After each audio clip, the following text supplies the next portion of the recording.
Yes, there was a release of funds for capital projects, but unfortunately this money went to major contractors who were owed money, and they simply just went and paid these monies to the banks that they owed, and there was no activity and there was no growth whatsoever in the construction industry. I believe that we need to instantly take a look at the procurement process to shorten it. An idea of 6 weeks of advert, 2 weeks of analysis, another 1 week of consideration, and 2 weeks of award, making a total of 12 weeks of near waste of time in procurement process cannot work at this particular moment.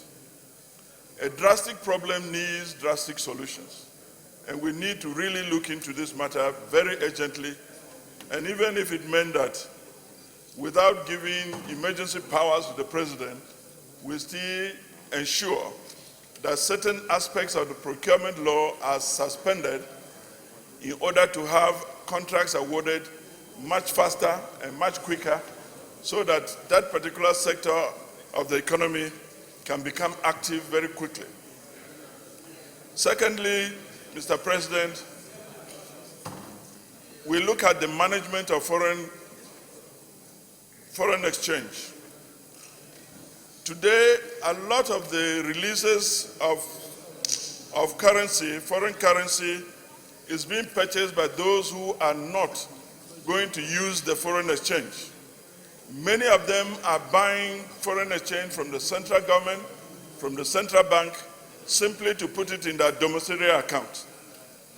And that is not going to aid our recovery from recession whatsoever, because GDP is not measured in potential, it's measured in activity. And that means that once money is available, it must go into physical activity.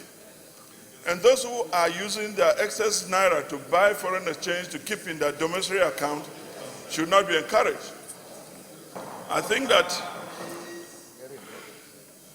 one thing we can do here that is very drastic, but I believe that is very important, is to ensure that those who have large bank balances in domiciliary account actually pay money, pay fines rather than being paid interest.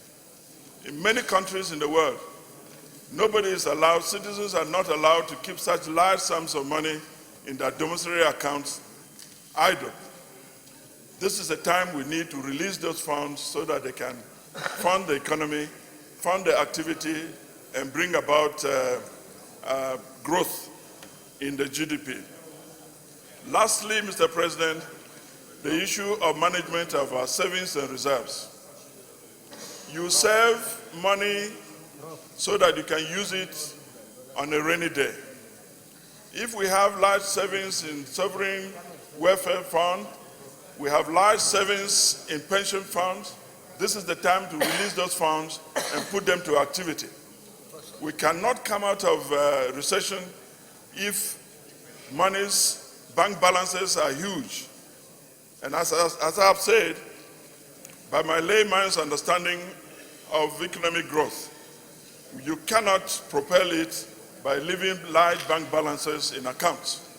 What you need to do is bring out these monies and invest them in productive economy.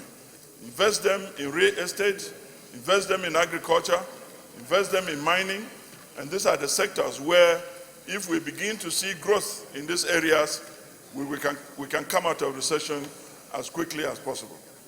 With these few remarks, Mr. President, I'd like to thank you for giving me an opportunity to contribute to this debate.